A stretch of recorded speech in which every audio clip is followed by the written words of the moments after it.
देवियों और सज्जनों, जगदीश सोशल मीडिया नेटवर्क में आप सभी का दिल से स्वागत।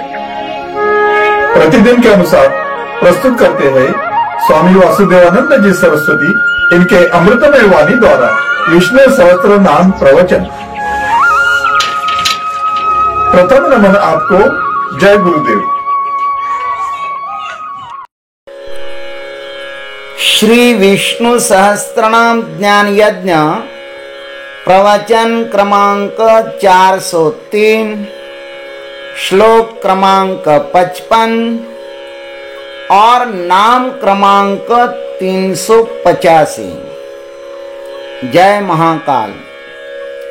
आज 20 जून 2021 है और आज से उज्जैन नगरी में होने वाले अपने महामृत्युंजय महायज्ञ की पूर्णाहुति के ठीक 237 दिन शेष है। जय महामृत्युंजय महायज्ञ। ओम त्र्यंबकं यजामहे सुगंधिं पुष्टिवर्धनम् उर्वारुकमिव बन्धनान् मृत्युर्मुक्षीयमामृतात्। समस्तजनकल्याणे निरतं करुणामयं नमामि चिन्मयं देवं सद्गुरुं ब्रह्मविद्वरम्। शान्ताकारं भुजगशयनं पद्मनाभं सुरेशं विश्वाधारं गगनसदृशं मेघवर्णं शुभांगं लक्ष्मीकान्तं कमलनयनं योगिभिर्ध्यानगम्यं वन्दे विष्णुं भवभयहरं सर्वलोकैकनाथम्।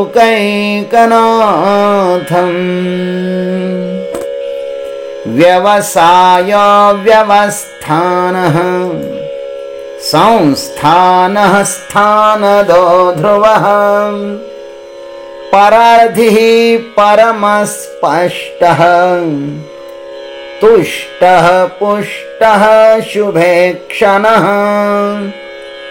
ओम स्थानदाय नमः। ओम तत्सत। भगवान को पहले व्यवस्थान कहा, फिर संस्थान कहा और अब स्थानदः कहते हैं। संस्थान का अर्थ होता है अंत काल में सबको आश्रय देने वाला। ऐसा कहा भगवान को संस्थान नाम से। और अब कहते हैं कि स्थानद, अपना स्थान दूसरों को देने वाला, उसको स्थानदः नाम से कहते हैं।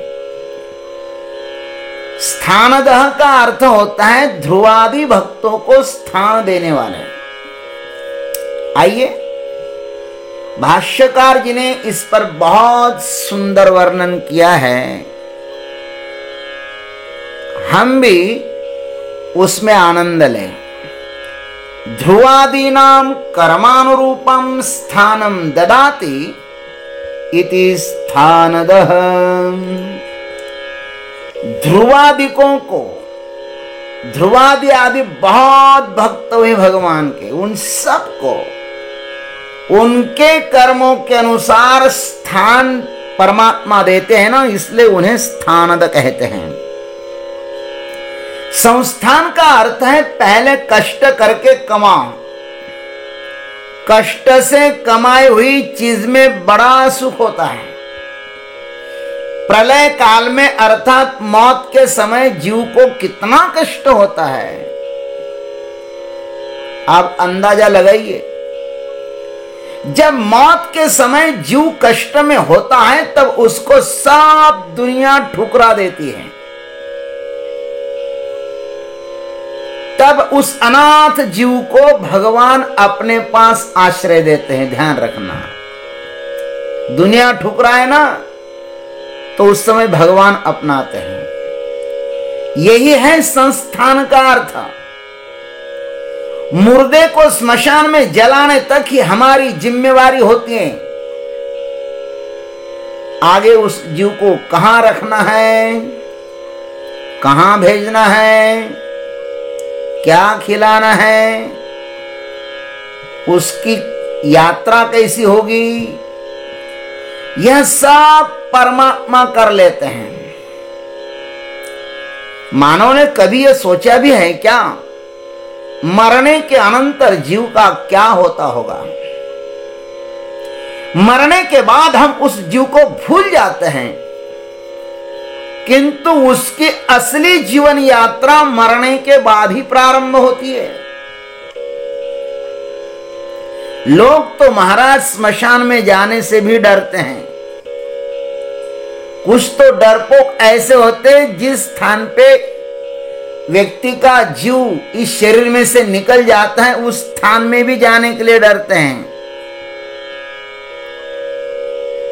किंतु भगवान वहां पर भी मरे हुए का संगोपन करते हैं।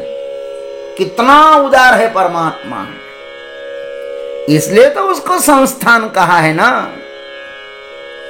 अनाथों को सनाथ बनाने वाले भगवान ही हैं। दुनिया जब ठुकराती है ना, तब भगवान ही हमारा एक आधार होता है। जो मरे हुए को भी आधार देता है वही संस्थान है। काल केवल मारता है, ध्यान रखना, किंतु महाकाल संरक्षण देता है। महाकाल का भक्त मरकर भी जीवित रहता है। संस्थान का अर्थ है मरे हुए को आश्रय देना, और स्थान का अर्थ है उन मरे हुए को सुरक्षित स्थान प्रदान करना। कितना सुंदर भाव है इन दोनों नामों में। इसलिए तो लोग कहते हैं यह मरकर भगवान के पास चला गया है, भगवान को यह प्यारा हो गया है, ऐसा कहते हैं ना। इसलिए जल्दी ही, समय से पहले ही उसको अपने पास बुलाया। लोग कहते हैं बहुत प्यारा हो गया भगवान को, इसलिए मौत से पहले ही उनको जल्दी अपने पास बुलाया।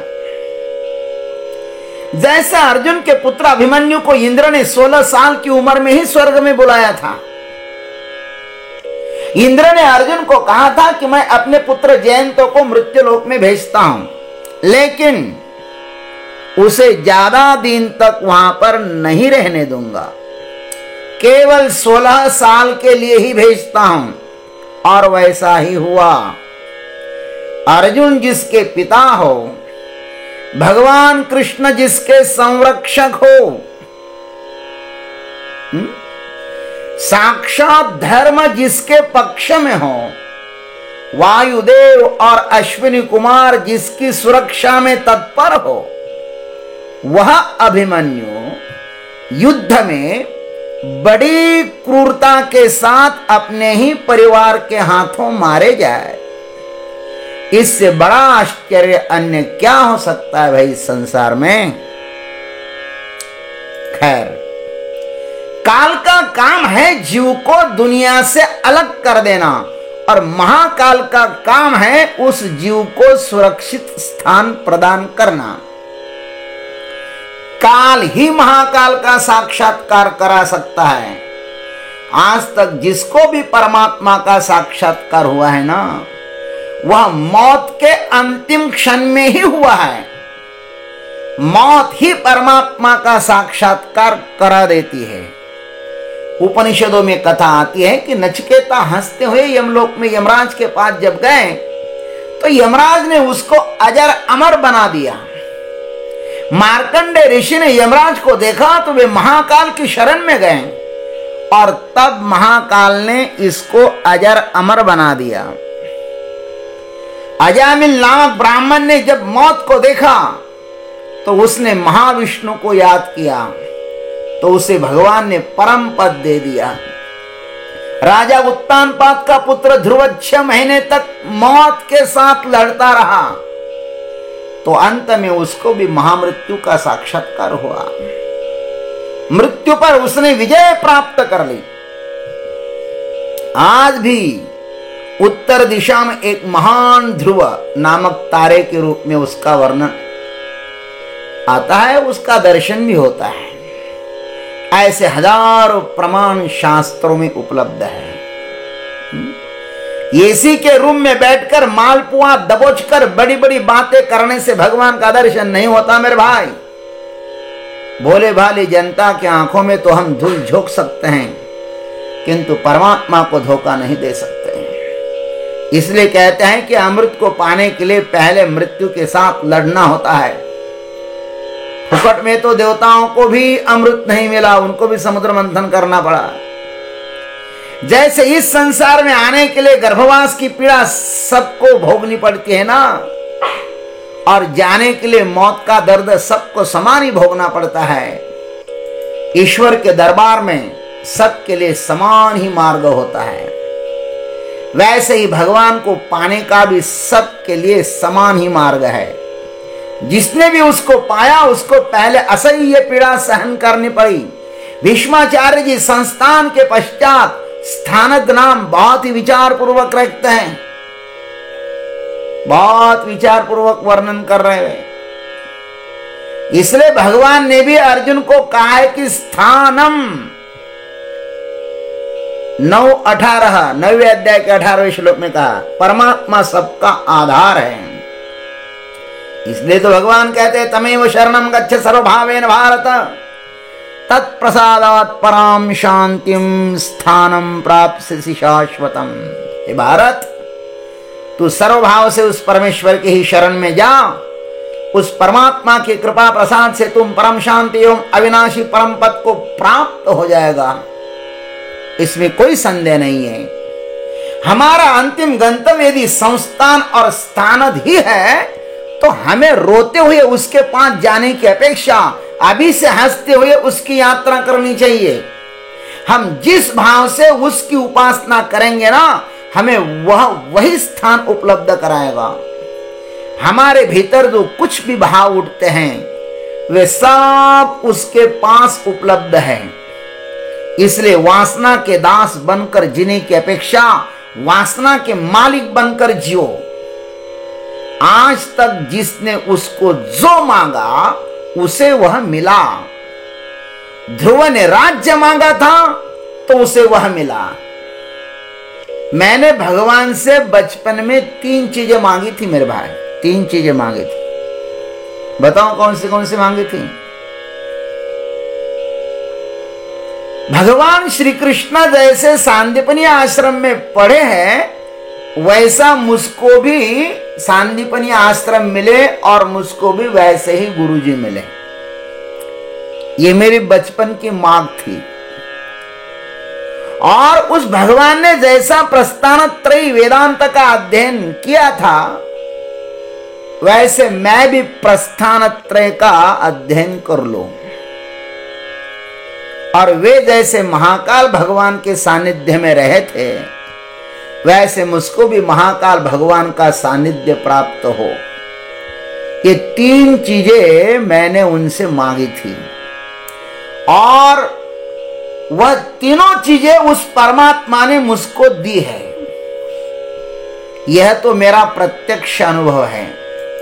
सच्चे दिल से उसे जो मांगोगे सो मिलेगा, लेकिन अपने लक्ष्य के प्रति डटे रहना चाहिए। केल्यान होत आहे रे आधी केलेची पाहिजे रे। भगवान अवढरदानी है, अकारण करुणा वरुणालय परमात्मा है। अपनी जिज्ञासा मात्र सच्ची होनी चाहिए। वह अपने भक्तों को उनका चाहा हुआ स्थान दे देते हैं। इसलिए तो उनका नाम यहाँ पर स्थानद है, स्थान। अभी आप सुन रहे थे स्वामी वासुदेवानंद जी सरस्वती इनके अमृतमय वाणी द्वारा विष्णु सहस्त्र नाम ज्ञान यज्ञ प्रवचन का अगला भाग लेकर कल सुबह फिर उपस्थित होंगे। हरिओम।